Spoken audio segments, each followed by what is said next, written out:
Hi friends, welcome to ટીનાની વાતો. હું છું ટીના ફ્રોમ સુરત અને અત્યારે આવી છું માધવપુર વિઝિટ માટે, માધવપુરનો મેળો કરવા માટે. અને જેમ અગાઉના પહેલા વિડીયોમાં મેં કહ્યું હતું કે માધવપુરના ઐતિહાસિક સ્થળો, માધવપુરના મેળાનો કવરેજ અને માધવપુરના જોવાલાયક સ્થળો તો જોશું જ આપણે. એ તો તમારા બધા સાથે શેર કરવાની ઈચ્છા છે જ, પણ એ પહેલાં માધવપુરનું જે પ્રાચીન મહત્ત્વ છે કે માધવપુર નામ કેમ પડ્યું, કે માધવપુર ભગવાન શ્રી કૃષ્ણ અને દેવી રૂક્ષ્મણીજીની વિવાહસ્થળી તરીકે શું કામ ઓળખાય છે, દ્વારકામાં બિરાજતા હોવા છતાં દ્વારકાધીશે માધવપુરને કેમ પસંદ કર્યું વિવાહ કરવા માટે, એ ઐતિહાસિક એ પ્રાચીન જે માધવપુરનું મહાત્મ્ય છે એ કહેવા માટે આ વિડીયો બનાવ્યો છે. એ કહું એ પહેલાં જલ્દીથી સબસ્ક્રાઈબનું બટન દબાવી દો અને મારી આ ચેનલને સબસ્ક્રાઈબ કરો. તો ફ્રેન્ડ્સ, માધવપુર વિશે સ્ટાર્ટ કરીએ તો વિદર્ભ દેશમાં એક ભીષ્મક નામના રાજા હતા પ્રાચીન સમયમાં. જ્યારે 5000 વર્ષ પહેલાં આશરે ભગવાન શ્રી કૃષ્ણ જ્યારે ધરાધામ પર બિરાજતા હતા અને મથુરા છોડી અને દ્વારકાની ભૂમિમાં સોનાની દ્વારકા બનાવી અને દ્વારકાધીશ તરીકે, દ્વારકાના રાજા તરીકે સંપૂર્ણ યાદવ કુળ સાથે બિરાજતા હતા. ત્યારની આ વાત છે.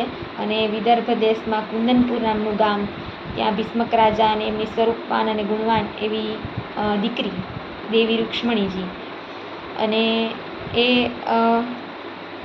મોટા થતા હતા અને એક એમને ત્યાં સુદેવ નામનો બ્રાહ્મણ આવતો. પહેલાંના જમાનામાં રાજાઓને ત્યાં બ્રાહ્મણોનું સ્વાગત અને આવલો જાવલો એટલે કે સન્માન ખૂબ જળવાતું, અને રાજાઓ પણ ઊભા થઈને બ્રાહ્મણને સન્માન આપતા.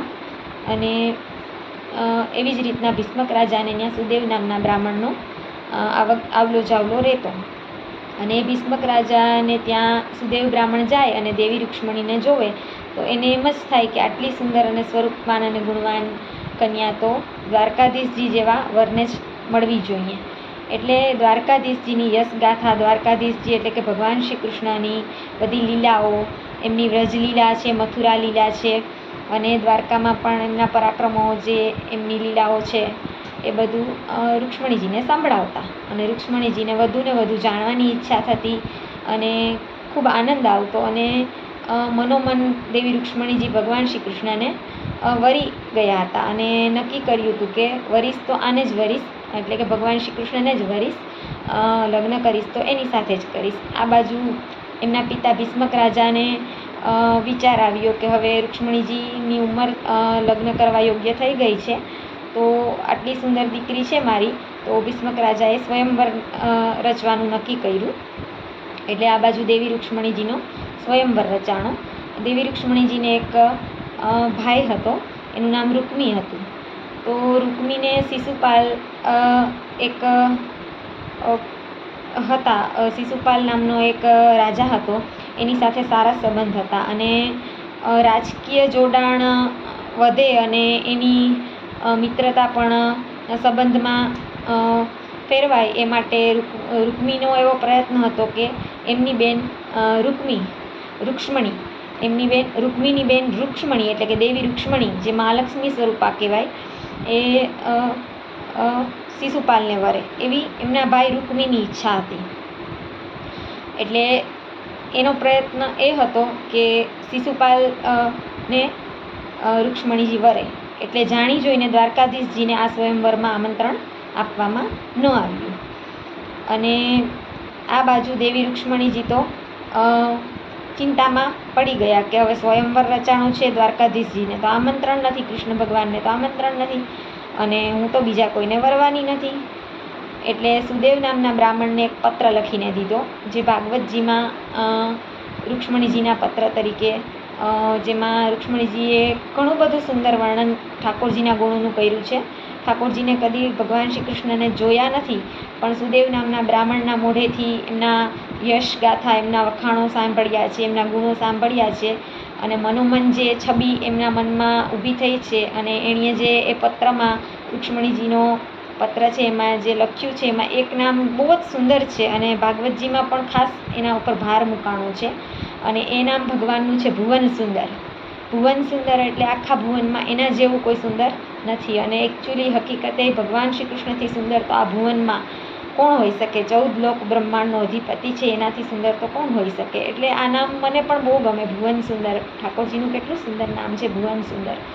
એટલે રૂક્ષ્મણીજીના પ્રેમપત્રમાં અને આજની ભાષામાં કહીએ તો લવ લેટરમાં, એટલે આ સુંદર નામથી એની પ્રભુનું સંબોધન કર્યું છે. અને પત્રમાં બધું જ એની લખી અને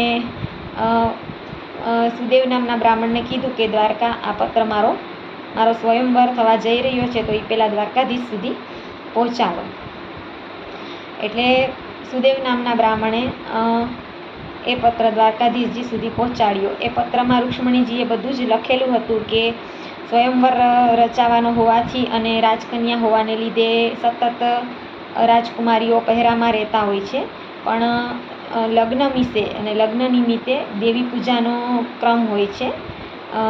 એટલે રાજા રજવાડોમાં એવો જે સ્ત્રીના લગ્ન થવાના હોય એને દેવી પૂજન નિમિત્તે બીજી બધી સ્ત્રીઓ સાથે જ્યારે એ ગામની બહાર જે માતાજીનું એટલે કે દેવીમાનું મંદિર હોય ત્યાં જાય, ત્યાં એને ઓછો પહેરો અથવા તો કદાચ ન પહેરો હોય એવું હોતું હશે, તો એમના પત્રમાં બધું જ લખીને દેવી રૂક્ષ્મણીજીએ ભગવાન શ્રી કૃષ્ણને મોકલ્યું કે આવી રીતના હું દેવી પૂજન વિશે જઈશ અને ત્યારે પહેરો નહીં હોય ત્યારે આપ આવી અને મારું હરણ કરી જાજો. હું આપના સિવાય કોઈને વરવાની નથી, આપના સિવાય કોઈની સાથે લગ્ન કરવાની નથી. અને આ પ્રેમપત્ર સુદેવ નામના બ્રાહ્મણે દ્વારકાધીશજીને પહોંચાડ્યો. દ્વારકાધીશજીને આ પત્ર મળતા જ દ્વારકાધીશજી પોતાના રથને લઈને કુંદનપુર તરફ રવાના થઈ ગયા. આ બાજુ બલદાઉ ભૈયાને ખબર પડી કે કૃષ્ણ ભગવાન તો જઈ રહ્યા છે કુંદનપુર દેવી રૂક્ષ્મણીજીનું હરણ કરવા. એટલે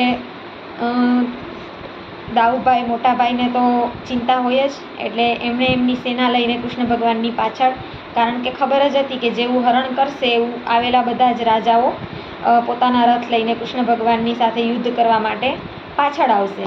એટલે દાઉભૈયાએ પૂર્વ તૈયારીના રૂપમાં કૃષ્ણ ભગવાનની પાછળ પોતાના ચતુરંગ દળને લઈને, પોતાની સેના લઈને, નારાયણી સેનાને લઈને કૃષ્ણ ભગવાનની પાછળ જ પ્રસ્થાન કર્યું.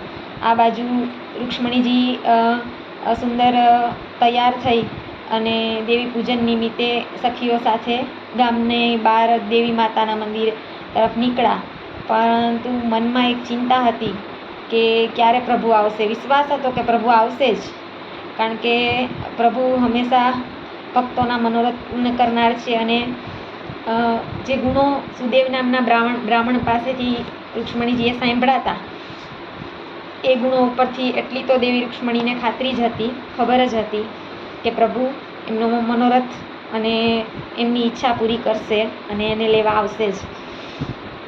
એટલે દેવી રૂક્ષ્મણીજી માતાજીની પૂજા માટે જાય છે અને એક્ઝેક્ટલી મંદિર પાસે પહોંચે ત્યાં તો ઠાકોરજીનો રથ આવતો દેખાય છે અને હાથ પકડીને ઠાકોરજી રથમાં ખેંચી અને રૂક્ષ્મણીજીને લેવા જાય છે. તો રૂક્ષ્મણીજી કહે છે કે મારી દેવી પૂજા અધૂરી છે અને દેવી પૂજા છોડીને આવી રીતના હું કેમ આવું?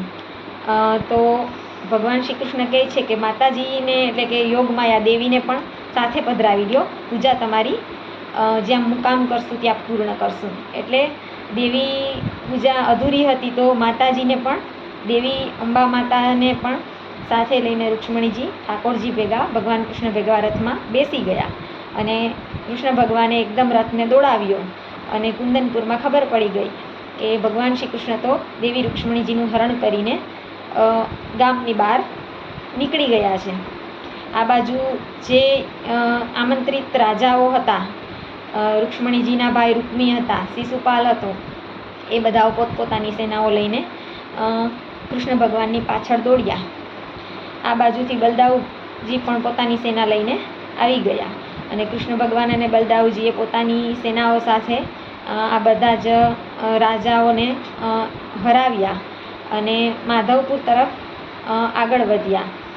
એટલે માધવપુર તરફ આગળ વધવાનું કારણ પણ એ જ હતું કે રસ્તામાં દેવી રૂક્ષ્મણીજીએ કીધું કે મારે પ્રભુ એવી જગ્યાએ વિવાહ કરવા છે કે જ્યાં કંઈ કાર્ય ન થયું હોય, જે કુમારિકા ક્ષેત્ર હોય, એટલે કે કુંવારી ભૂમિ હોય. અને કહેવાય છે કે માધવપુર એ કુંવારી ભૂમિ છે, એટલે પ્રભુએ આ ભૂમિને પોતાના વિવાહ કરવા માટે પસંદ કરી. એટલે બહુ જ ઐતિહાસિક મહત્ત્વ સાથે સાથે ખૂબ પવિત્ર ભૂમિ છે માધવપુરની. અને સમુદ્રએ આ સ્થાનને પાછળ ખસીને આ સ્થાનને પ્રભુના વિવાહ માટે સ્થાન આપ્યું, જગ્યા કરી દીધી. સમુદ્ર પાછળ ખસી ગયો એવી પણ વાયકા છે. એટલે આ ગામનું નામ માધવરાયજીના વિવાહ અહીં થયા અને માધવરાયજી અહીં પધાર્યા પછી જ આ ગામ વસ્યું. કૃષ્ણ ભગવાન પધાર્યા પછી, એટલે આ ગામનું નામ માધવપુર છે. અને રૂક્ષ્મણીજીને હરણ કરીને માધવપુર તરફ પધારતા હતા તો છેલ્લે રૂકમી ફરીથી ભગવાન શ્રી કૃષ્ણના રથની પાછળ પોતાના રથને લઈને દોડે છે. અને ત્યારે ભગવાન શ્રી કૃષ્ણ કહે છે કે રૂક્ષ્મણીજીના ભાઈ હોવાને નાતે છોડી દીધો તો પણ હવે તને કેમ છોડું. એટલે પછી એના રથને એના ઘોડાઓને છૂટા કરી દે છે, એના રથના પૈડાઓને તોડી નાખે છે અને એને શસ્ત્રવિહોણો કરી દે છે. પછી જ્યાં યુદ્ધ કરતાં કરતાં એના ઉપર પ્રહાર કરવા જાય છે રૂકમી ઉપર ભગવાન શ્રી કૃષ્ણ, તો દેવી રૂક્ષ્મણીજી રોકે છે કે પ્રભુ મારો ભાઈ છે એને છોડી દો. એટલે પ્રભુ એને છોડી દે છે.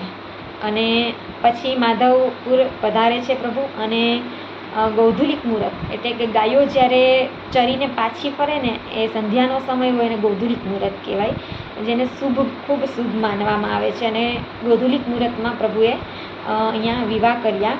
અને પ્રભુના વિવાહમાં તો યશ, કિન્નર, ગાંધર્વ, દેવી દેવતાઓ, ઋષિમુનિઓ બધા જ આવ્યા હોય. એટલે ખૂબ ધામધૂમથી અહીંયા માધવરાયજીએ ભગવાન શ્રી કૃષ્ણએ દેવી રૂક્ષ્મણીજી સાથે વિવાહ કર્યા. અને ખૂબ પવિત્ર ભૂમિ છે, જ્યાં 14 ભુવનનો નાથ, જ્યાં સંકલ્પ માત્રથી જે સૃષ્ટિનું સર્જન કરી શકે એવા ભગવાનના જ્યાં વિવાહ થયા હોય એ ભૂમિ સામાન્ય તો ન જ હોય. એટલે આ સુંદર મજાની મહાત્મ્ય છે માધવપુરનું. આવી રીતના દેવી રૂક્ષ્મણીજીના પ્રેમ પત્રને વાંચીને પ્રભુ તરત જ એને લેવા દોડી જાય છે અને સરસ રીતે માધવપુરના અહીંયા એમના વિવાહ થાય છે. અને એ જ યાદી, એ જ પૌરાણિક મહત્ત્વને વર્ષો વર્ષ યાદ રહે માટે દર વર્ષે ચૈત્ર મહિનાની રામનવમીથી તેરસ સુધી અહીંયા ભવ્ય લોકમેળો ભરાય છે. અને ખૂબ સુંદર રીતે એકદમ જ સરસ રીતે અહીંયા પ્રભુના વિવાહ દર વર્ષે થાય છે. નિજ મંદિર ગામમાં બિરાજે છે, ત્યાંથી રૂક્ષ્મણીજીનું પિયર વનમાં બિરાજે છે. ત્યાં ધામધૂમથી પ્રભુ બારસને દિવસે પરણવા આવે છે. વિધિવત ચોરી પેરા મંડપ આદિ બધું રચાય છે. અને 3 દિવસ ગામમાં રાસની રમઝટ સાથે વરરાજા એટલે કે ભગવાન શ્રી કૃષ્ણનું ફુદેકું વર્ણાંગી નીકળે છે. આખા જ ગામમાં ખૂબ જ સજાવટ શણગાર થાય છે. દુલ્હનની જેમ આખું ગામ સજાવવામાં આવે છે. અને ખૂબ જ આનંદભર્યો અને ભક્તિભાવભર્યો માહોલ હોય છે. હવે તો ગુજરાત ટુરિઝમ અને ભારત સરકાર યાત્રાધામ તરીકે માધવપુરને વિકાસ કરવા જઈ રહ્યું છે. તો ખૂબ બધા કાર્યો થઈ રહ્યા છે. માધવપુર મેળામાં પણ ખૂબ નવા પ્રોગ્રામ અને ઘણી બધી વિવિધતાથી ભરેલી લોકસાહિત્યની કૃતિઓ, ખૂબ સરસ મજાના લોક ડાયરાઓ, કલાકૃતિઓ બધું જ ખૂબ જ સુંદર રીતે મતલબ થાય છે મેળા ગ્રાઉન્ડમાં. મારો પ્રયત્ન છે કે હું બધું જ આપણા સુધી શેર કરવાનો જેટલો બનશે એટલો પ્રયત્ન કરીશ. આજે આપણે આ માધવપુરનું મહાત્મ્ય જાણ્યું. ખૂબ સુંદર દેવી રૂક્ષ્મણી અને કૃષ્ણ ભગવાનના વિવાહનો જે પ્રાચીન ઐતિહાસિક મહત્ત્વ છે. અને ખૂબ આનંદ આવશે આગળ આપણે અહીંના ઐતિહાસિક સ્થળો અને જોવાલાયક સ્થળોના વિડીયો હું તમને બતાડીશ. એ પછી માધવપુરના પ્રભુના કૃષ્ણ ભગવાન અને દેવી રૂક્ષ્મણીજીના વિવાહ અને લોકમેળો જે માધવરાયજી કૃષ્ણ ભગવાનના વિવાહ નિમિત્તે અહીંયા યોજાય છે એટલે જ આ મેળાનું મહાત્મ્ય વધી જાય છે સામાન્ય મેળાઓ કરતાં. એટલે મારા આગલા વિડીયોમાં આ બધું હું બતાવવાની છું. તો એ માટે ચોક્કસથી મારી આ ચેનલને સબસ્ક્રાઈબ કરો, લાઈક કરો, શેર કરો. ફરીથી મળીએ. માધવપુરના ઐતિહાસિક સ્થળો, જોવાલાયક સ્થળો, એના મહાત્મ્ય વિશે હું ચોક્કસથી આપને નવા વિડીયો સાથે મળું છું. ત્યાં સુધી મને રજા આપો. Bye buy from Tina. Thank you.